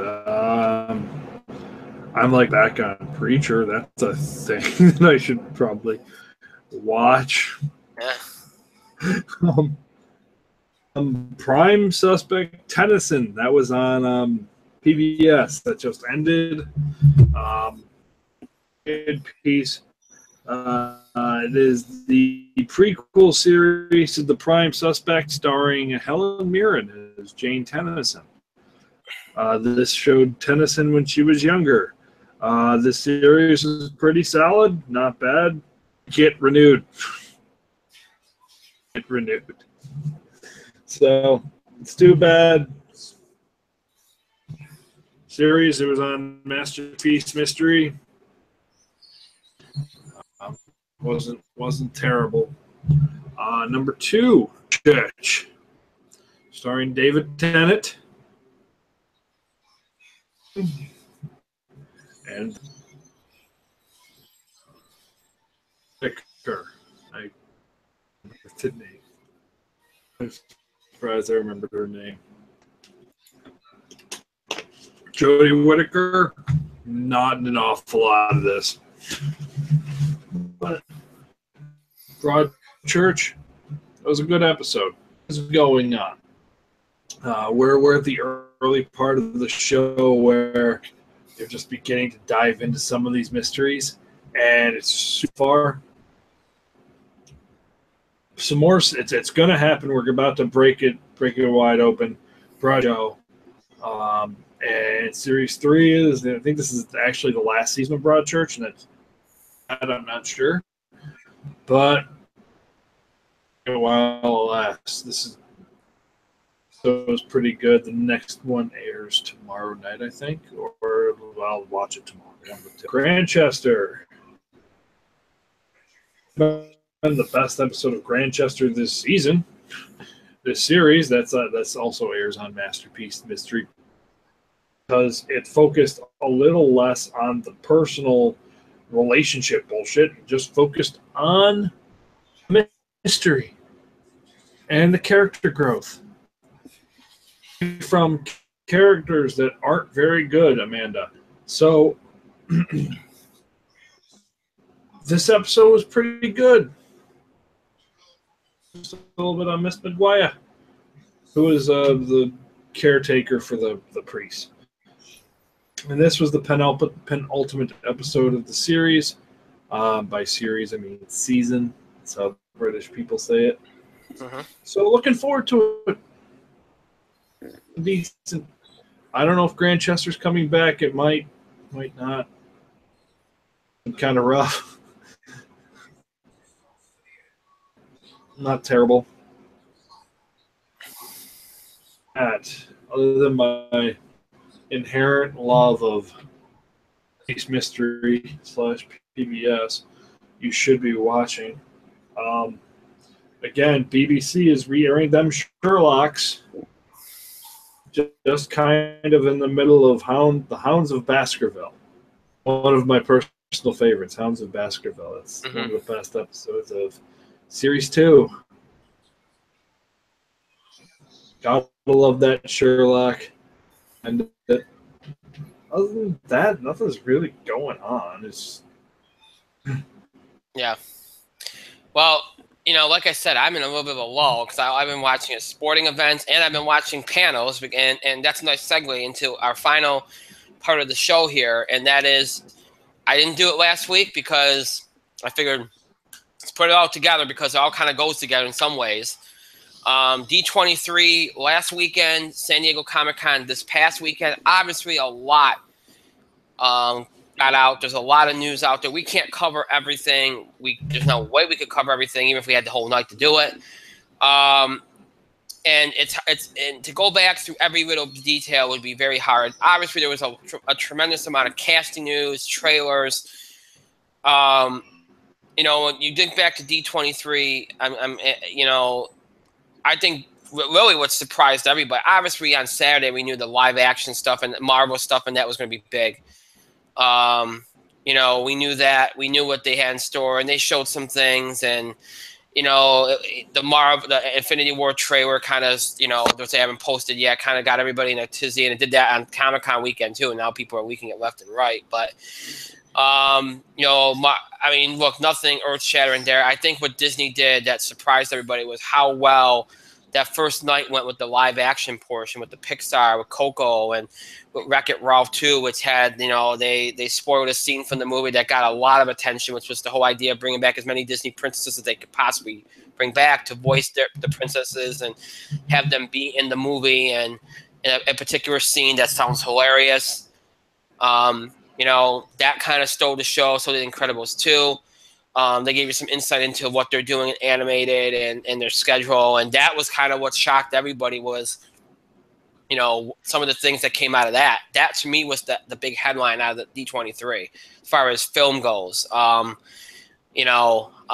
thought they did a tremendous job with that. And we all knew what we were getting from Star Wars and Marvel and, some of their other live action movies, which I thought they did a good job with the Mary Poppins buzz and the Lion King buzz. But I guess they revealed a scene, the opening scene from the Lion King, was they thought it was standing ovation. They thought it was amazing. And Jon Favreau and what he did with Jungle Book, that's shocking. So I think, but everybody knew that Saturday with the live action stuff and Star Wars and Marvel, they were going to do great. But to do what they did, obviously we know animated's great for Disney, but they put on a bigger show than we thought they were, and they revealed more than we thought they would. And that, to me, was the big surprise there. Oh, when you get to Comic Con, look, from a TV and film standpoint, there was nothing that I thought was shocking, too much anyway, except for what happened at the DC panel. Obviously they had to deal with the Ben Affleck rumors, which we haven't talked about, whether Ben was going to be, there's rumors out there with Ben's personal problems that he's had to drop out of some projects of his that he's very passionate about. Nobody really knows what's going to happen. There were rumors that he wouldn't be, that Justice League reshoots were a way to kind of set up to recast him. Now they're doing Flashpoint, which really was a big headline, that they're doing Flashpoint, which means people believe they're going to reboot the whole thing or parts of it. Ben said adamantly that he's interested in playing Batman as long as they'll have him. We'll see if that sticks. I thought the DC panel was a lot better than last year. They all look like they actually wanted to be there this year. Maybe it's because of the Wonder Woman part of it. They have a hit on their hands now, so they can kind of relax. Obviously the big story was the reshoots and obviously the Ben stuff too, but the reshoots and how extensive they are and how big of a part is Joss Whedon playing in it. And there's been a lot of reports about that. And it seems like they're quite extensive, and, we'll see what kind of movie you get there, but that was a big story and they kind of addressed it as best that they could. But I thought as a whole, the DC panel was better, more open. And I thought Momoa did a good job. And, I thought they did a better panel this year. And I thought, again, there's a lot of headlines there. Flashpoint, Justice League Dark. They kind of changed things up a little bit. And I don't know. I kind of got a better vibe. It's not a great vibe, but I got a better vibe from DC this year than I did last year. Better. Not great, not good, just a better vibe. That's all I'm saying. Look like they still don't have their act together, but they look like they were more interested and engaged this year than they did last year. So I think that's Marvel obviously knocked it out of the park. The Thor panel, and they showed the Infinity War stuff, and, they're not going to release it because they don't want to spoil anything, but even though it's already out there. But I thought they did great. The Captain Marvel stuff kind of shook everybody that it's going to be a prequel to really what the MCU, when the MCU started, which was with Iron Man and, Fury being in there with 2 eyes and all that stuff. I mean, they kind of shook everybody with that. Revealed a little bit about their plans, and I thought they did a good job. I mean, again, there was nothing too earth-shattering except for the Captain Marvel stuff, but I thought they did a good job. I thought on Thursday, Fox had a good panel. That the Kingsman stuff came off well. I like what they did on Saturday. Warner Brothers, in addition to DC, the Ready Player One stuff, I thought they did good on. I thought they did a good presentation there. I thought they got some good buzz there. Spielberg did great there, getting the buzz going. TV-wise, the Stranger Things cast was a hit. I thought they would be with the kids. I thought they did great with their panels. They introduced some new characters. I thought they used it very well. Pat Oswalt was there doing that one. He was great there. Mike will probably talk a little bit about this. I thought the Doctor Who panel was a very big highlight. I got the chance to watch that today, including the way that they honored Peter Capaldi. I thought they did a great job with that. I really all around, I thought they did a really good job of, kind of passing the torch a little bit, and then also and look, that they got the new doctor information out there a week before, which I thought they had to do so they can talk about it. And I thought they did a good job. I thought that panel was a very big highlight. I thought it was a big hit. I thought they did a very good job with that. Got some good buzz going, and set up the Christmas special with that trailer. And I thought they did a good job with that. Very good job, actually. Because that was probably one of my top panels in addition to Stranger Things, which I just thought, because of who they had there. Because a lot of these panels were not whole this year. Some shows did not bring as many people. Marvel didn't have as much going on. They had the Defenders, and S.H.I.E.L.D. wasn't there. But a lot of these casts, like Gotham, was missing a lot of big cast members. And I thought their panel was kind of ho-hum until they got in some interviews. I thought they did better in their panels. The Arrow panel, I thought did a good job. But, again, some panels just weren't complete. Doctor Who, I thought did a good job because they had who they had up there especially. Stranger Things had the majority of their people up there. I thought they did a good job because, again, who they had especially up there. We got some good buzz going, good trailers. Doctor Who and I think Stranger Things had the best buzz coming out of it, I thought, because of what they showed and the way that they kind of got things going. So those would be the things that I take from both weekends. I know there's a lot that happened. I know there's a lot of news. Again, I got notes and stuff, but it's a lot to go over. And, I did get a kick out of the Arrow cast kind of being in the same position as the Walking Dead cast were last year, where they couldn't talk about half their cast because they don't want to spoil who survived their big cliffhanger. They're kind of in the same boat. Like, hey, we can't show anything in the trailer, and we can't really talk much. But, hey, we're here. Walking Dead cast kind of looked like they were happy. They didn't have to do that this year. But, yeah, I mean, those would be the kind of takeaways I have from these last 2 weekends. And, again, lots of news, lots of headlines, a lot of shows and films got some good buzz. I don't think anybody hurt themselves this year. Last year, I felt like Warner Brothers and DC were a disaster. This year I don't feel like there was any true disaster. I think everybody had some good buzz going, some good momentum, and there wasn't any, like bad PR from not showing. Obviously, people want Marvel to show the Infinity War trailer, but everybody knows what they're about by now, what they do and everything. So it's not shocking they aren't. There hasn't been any PR snafus over, you're not showing your trailers to us, but you showed it to Comic Con. There hasn't been too much bad PR, good buzz, good momentum. I thought all in all. Both weekends, I thought they did it, but all in all went well, and there were some good things that came out of both. And I think generally both had positive results and momentum and buzz for pretty much all that were involved, I think. So, Mike?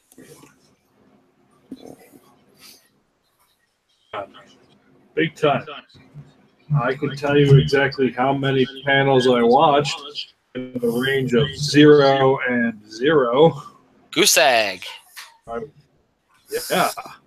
I could tell you the trailers I've watched. I could tell you some of the highlights from some of the panels. Pretty much just the Doctor Who one. And yes, they were the Doctor Who panel I do recommend, even though I haven't seen all of it. Excuse me. Yikes. Fantastic. It was just a celebration of Peter Capaldi's time as the Doctor. Pearl Mackie was there, kind of revealing that she's going to be in the Christmas special. Mark Gatiss is going to be in the Christmas special. And it was just a celebration of the 12th Doctor, and he was very supportive of the upcoming, which you should be. And if you're not, then it's okay to have concerns, but as long as those concerns, I feel like, are about quality, much that, my only regret, and I've said this, and I'm going to go on this. I don't have a 13th Doctor right now. Just want another season with Capaldi, Pearl, and because this season of Doctor Who was spectacular. This was just a celebration of all things Capaldi, and it was a highlight for the Christmas special, which is going to be it's kind of revealed that it's just two doctors for generation. It's going to be, yes, we're going to have the new Dr. Jodie Whittaker. Concerns. I have concerns because we're going to get a new showrunner. I'm not sure how the series is going to go, but I think fine. I'm not complaining about it. I'm wondering who our companions are going to be. I'm interested in that. We just don't have a lot of information. It's going to be a little bit. So that is my concern about Jodie Whittaker, because we don't know how Turnbull is going to be a church. Doctor Who is something totally different. That's my only concern. And my only reservation is I just want more Capaldi because it was so great. But yes, I heard Marvel was... Oh, I saw the clip of Aquaman running around with a trident in Comic Con. Probably should not have let Jason Momoa drink that much prior to the panel. A sharp object which he was going to run around with. But here's the thing. Jason Momoa loves booze. How do you get away from him? He did seem like he had drank a lot. The only time Jason Momoa doesn't seem like he's 3 sheets to the wind is maybe when he just gets up in the morning. Otherwise, by noon... Allegedly. Let's not. Allegedly. Sure. I mean, at this point, it's satire anyways, but I'm sure, all right, allegedly, by noon, Jason Momoa is like 50% alcohol. At least he was at Comic-Con, allegedly. Announcement that Wonder Woman 2 is happening. I'm guessing they re-signed Patty Jenkins. I would hope. She's going to make bank. They announced the release date. I know that for a fact, and they're saying that Wonder Woman 2 is going to December now. December 2019. Interesting. I wonder if they're going to move Star Wars. No.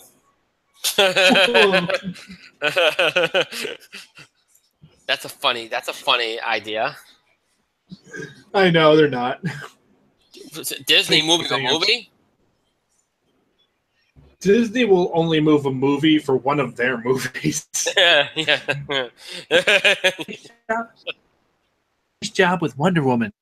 You did a fantastic job getting all that money, but I can't help but notice that you put Wonder Woman up against a Star Wars movie. Decision. You might want to move that or else get destroyed. I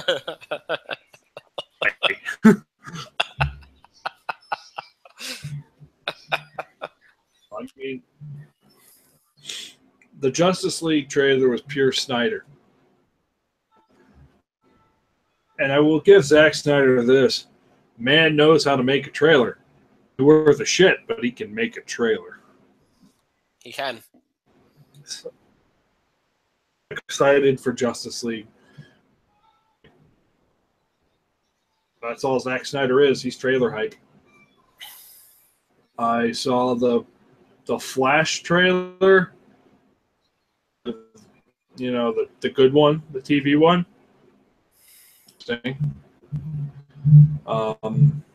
Arrow. I am encouraged by the trailer for the amount of Deathstroke that we got. I am not encouraged by Matt Guggenheim's comments at Comic Con saying that, oh, well, well, sorry, Felicity fans, you have to wait till later. It's happening. Not pleased by that. He should go the way of the dinosaur and just die. And if you like Felicity, first of all, why?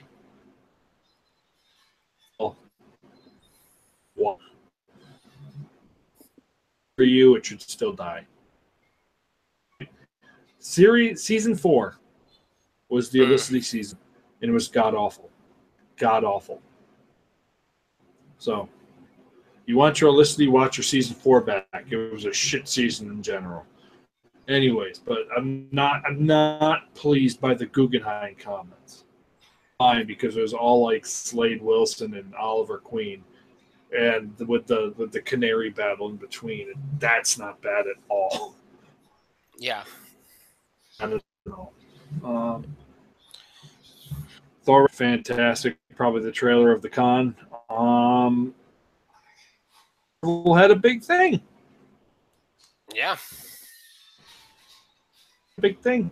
It was a big thing. It was a big deal. The trailer didn't leak out yet, from what I gather. Give it time, it probably will. I don't know. The X-Men stuff is all right.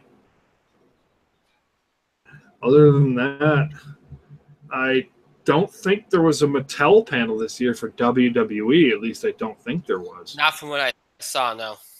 WWE usually sends a couple wrestlers to San Diego Comic Con with the toy reveals. I don't think we got that this year. I didn't see anything. anything. Which was strange. Yeah. Strange. I remember last year they had like Kevin Owens and who did they have? It was KO. It might have been. Might have been Charlotte or Becky Lynch. A good I know they had a good panel. I mean, it's not as fun as CM Punk and Sheamus and Zack Ryder. I mean, Zack Ryder just happened to be there, but Punk and Sheamus were hilarious. Mm-hmm. I'm surprised they didn't send the New Day, because there was a lot of New Day shit there. I digress. Yeah, it was a big thing. It happened. Conan O'Brien was there. When Liev Schreiber brought his son dressed as... That's a story making the social media rounds. And you know what? Good for Liev Schreiber. That's awesome. Son. Now, you know, what really, you know, once you get through this, and it was again, so much happened, and we're glossing over a lot of it, and there was, again, a lot of headlines, a lot of news. We can't possibly cover it all, and I tried to kind of touch on some of the things that you all sent in and that you all want us to talk about. Once you get beyond these things, D23, Comic Con, all that kind of stuff, once you get beyond that, it becomes, you know, obviously start looking ahead to the TV season, you know, then the fall movie season, and everything kind of starts to filter in, and things kind of turn.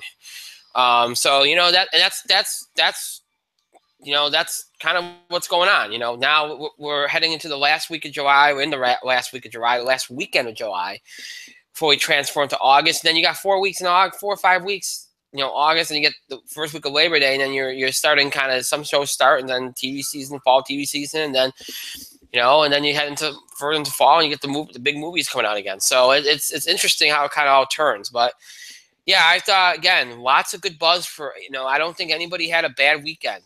You know, D23 was good for all its properties, and San Diego Comic Con, everybody that was there, I thought they did very good. I thought everybody generally, you know, there was some good buzz, some good momentum, and I thought everything came off well. So that's good. You know, last couple of years, I thought there were a couple of bad, you know, situations at times, but not this year. I thought everybody got some good buzz and some good momentum. So, all right, we got through everything, at least to the best of our ability. We are done for tonight. That is it. So, as always, just because the show is over, does not mean you have to stop interacting with you into our show. You continue to have your voice heard, and it's your feedback. We need it. We want it. Keep sending it in, please. Topic ideas, breaking news items related to sports, entertainment, or wrestling that you want us to cover. Reactions, comments, or opinions on things we talked about on the show, comments that we made, any of that kind of stuff. Of course, you can also submit TV awards submissions as well. Remember, nomination ballots are due August 6th, Thursday, August 6th. So you can send those in, again, those by email only, please, at itspotlight411@gmail.com, not by Facebook or Twitter. If you have a question about the TV awards, you can always do that by any means, but Again, any submissions by email only. So again, keep all this in mind. If you ever want to email us, again, the email address for our show, itspotlight411@gmail.com. You can also tweet us anytime at itspotlight411. And please remember to use the hashtag itspotlight411 for anything you tweet regarding our show. And of course, you can also find us on Facebook. Just search for In the Spotlight 411 on Facebook, and then make sure that you like our fan page once you're on it or once you find it. We encourage you to follow us on Facebook and Twitter for the latest information about our show, especially when it comes to scheduling. Obviously, last-minute postponements or delays can happen. I always try to keep you up to date. If I know about something in advance, I'll tell you. But obviously, last-minute delays and postponements happen all the time. And most of the time, I will let you know by Facebook and Twitter about those. If not, sometimes you'll have to kind of hang out and wait. But I do try, if I can, to let you know in advance, to let you know on Facebook and Twitter if there is a postponement or delay. So you want to make sure you follow us on Facebook and Twitter so you have access to that information. And of course, any other random thoughts we might post or random musings with the trade deadline, the MLB trade deadline next Monday, I might post some things. So you want access to all that and more. Make sure you follow us on Facebook and Twitter. Just search for In the Spotlight 411, and you'll be able to do that. Again, to search for In the Spotlight 411 on Facebook and Twitter. You have two ways in which to keep up with the show and look back at classic episodes. You can either stream us anytime you want on Google Plus and YouTube. Just search for In the Spotlight 411. You'll have access to every episode we ever produced for Google Plus and YouTube. That's every episode from mid-October 2015 all the way up until tonight's episode. All those episodes available for you to stream anytime you want here on Google Plus and YouTube. Just search for In the Spotlight 411. If you're interested, maybe you don't like seeing us on screen. Maybe you prefer to listen to us on the go. Maybe you're interested in older episodes of the show. Maybe you just prefer to listen to us, and that's the way you like to roll. If any of that applies to you, you can find us on our main host sites, on Podbean and iTunes. Just search In the Spotlight 411 on both those sites. And when you do, you'll have access to every episode we've ever done in nearly 7 years we've been doing the show. That's everything for our original Blog Talk Radio run from October 2010 to January 2011. Everything for our Talk Shoe run from January 2011 all the way up until mid-October 2015. And, of course, all of our Google Plus and YouTube episodes from mid-October 2015 all the way up into tonight's current episode. Those episodes transferred into audio format for your convenience, for you to listen to on the go. All these episodes are listed in order from the most recent date to the oldest. The most recent tonight will be right at the top there for you. So if you like to listen, you can listen to these episodes anytime you want. Maybe you missed a part of an episode, want to check out an episode again. Missed the most recent episode. Maybe you're a long-time fan, want to check out an episode from 4 or 5 years ago, or a new fan, want to check out an episode like that for the first time. Any of that applies to you. You can check us out anytime on our main host sites, Podbean and iTunes. Again, just search for In the Spotlight 411 on both those sites, and you'll have access to all of our episodes to listen to anytime you wish. So Google Plus, YouTube, Podbean, iTunes, always keep up with the show and look back at classic episodes. Again, Google Plus, YouTube, Podbean, iTunes, always to keep up with the show and look back at classic episodes. Just search for In the Spotlight 411 on any of those sites. Again, search for In the Spotlight 411 on any of those sites. Okay. I want to thank Mike for being here tonight. Thank you, Mike. It is 11:10, and it is time for bed. I want to thank myself for another great show, pat myself on the back, and thank all of you for your continued support and contributions to the show. Thank you so much for watching. To those that are watching or listening to this later, thank you to you. Okay, so we did this tonight. We've been doing Thursday shows. Not, as you heard me at the beginning of the show, I thought it was a Thursday because we've been doing Thursday shows all the way around. This week we're doing it on Tuesday. So, again, continuing our one show a week schedule here. That is it for this week. We do not have a show on Thursday.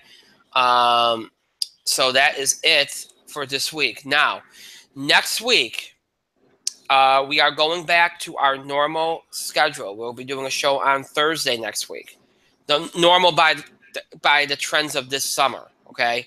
Not normal in terms of only, but in terms of this summer, we've been doing most of our shows on Thursdays. Next week, we go back to that. And next week will also be the deadline for the In the Spotlight TV Award nomination ballots. Now, again, we only have one. We only have one show, so you're not going to get any more reminders from me. This is it. So make sure that you get those nomination ballots in for next Thursday. That is the deadline. We'll be announcing the nominations the following week. So make sure that you note that, and you note that next week is the deadline. That's next Thursday. Thursday, August 6th, I believe. Yep, it is the 6th. I keep hitting the wrong thing. That's my fault. Yep, next Thursday. Oh, I'm sorry. That's why everything was through August the 3rd. I'm sorry. I said that earlier. I was looking at the July thing, and I got my calendar crossed. Yes, that's why I looked at it and gave it like a double take. August the 3rd, next Thursday. That's our next show, and that's also the deadline for the 7th Annual In the Spotlight TV Award nomination ballot. So next Thursday, August the 3rd, 9 o'clock from Eastern Time, is that deadline for the 7th Annual TV Award nomination ballot. So make sure that you get those in. That night will also give you the information you need to be able to participate in the live voted awards. Those awards that you'll be voting on live throughout the show, the awards broadcast on September the 7th. So you want to make sure you tune into that show. Actually, we won't do that night. That'll be August 10th, but we'll get that information out to you too. So keep that in mind. So our next show, this is it for this week. Our next show will be a week from Thursday. So there's no show this Thursday. Keep that in mind, please. Next Thursday, August the 3rd, 9 o'clock p.m. Eastern Time. We'll cover all the big stuff from sports, baseball, the baseball trade deadline, any more news on the Cavaliers, anything else from the NBA, any of those things. Entertainment, box office beat, TV highlights, entertainment news, wrestling, all the big stuff from Raw, SmackDown, wrestling news, all that on next Thursday's show. And again, TV award nomination ballots will be due that night at 9 o'clock Eastern Time, right when I start the show. So big day next Thursday, August the 3rd. So keep that in mind. Circle that in your calendars. Make sure you have all the information written and that you know what's going on. All right, so with that being said, that's it. I hope you all have a great rest of your night, a great rest of your week, a great weekend, and a great start to your week, and really middle week, great week next week. We won't see you again until the end of next week. So until next Thursday, August the 3rd, I hope you all have a great week, great rest of your week, great week next week. We'll talk to you again next Thursday, August the 3rd, 9 o'clock p.m. Eastern Time.